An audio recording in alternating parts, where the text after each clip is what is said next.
Class Nazisms and rise of Hitler के part 2 की video के साथ आपके सामने आया हूं मैं।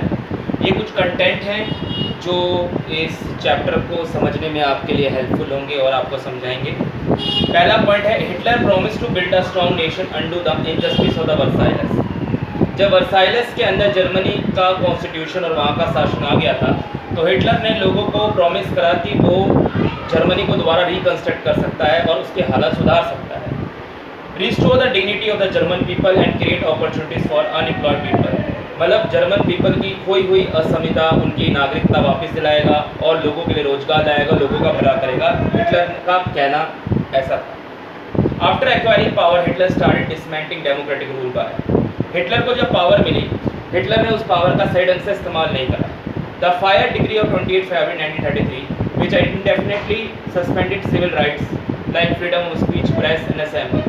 सबसे पहले जब हिटलर के पास पावर आई तो उसने सिविक राइट्स, लोगों के अधिकारों, आज़ादी को, बोलने की आज़ादी को, इवनली प्रेस यानी कि पत्रकारों को, मीडिया की आज़ादी को, सबको ख़त्म कर दिया। The enabling act of 3 March 1983 which give Hitler all powers to sideline parliament and rule by decree. Hitler ने अपना खुद का पावर बनाया, उसके हिसाब से पार्लियामेंट कंट्री पे रूल नहीं करेगी, उसके बनाए हुए रूल जो होंगे वो भी कंट्री के अंदर एप्लीकेबल होंगे। Hitler then started implementing his ideas about creating a pure racial community of Nordic German Jews, Gypsies and black were classified as undesirable and widely persecuted by various reasons।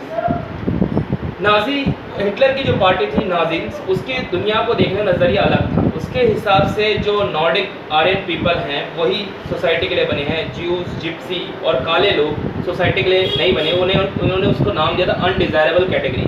Means ये लोग जो पैदा होते हैं वो undesirable category है। मतलब Germany के अंदर वही रह सकता था जो जिसकी आंखें नीली होंगी और ये जो प्योर आयरन ब्लडेड होगा, प्योर जर्मन होगा।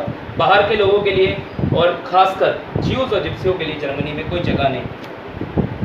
Hitler hated of Jews made them the worst suffers in Nazi Germany. Jews यहूदी लोगों को जर्मनी के अंदर बहुत ही ज़्यादा सफ़र फेस करना पड़ा during the regime of Hitler.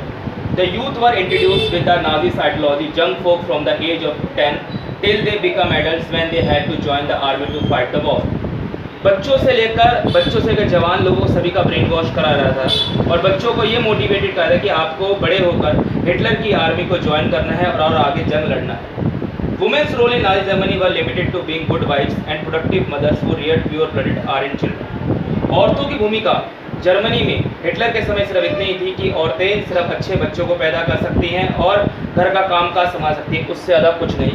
Women who may maintain contacts with Jews, Poles और रशियन वर सेवरली पनिश्ड। कोई भी औरत अगर कोई ज्यूज के साथ या रशियन के साथ किसी भी प्रकार का कोई कॉन्टैक्ट या संबंध रखती थी तो उसे पनिश किया जाता था। पनिश भी ये नहीं, सिर्फ यहाँ तक कि मौत के घाट भी उतार दिया जाता था।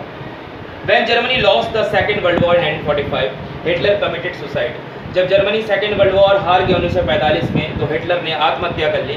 It was only after the war the rest of the world came to realize the horrors of all that had taken place.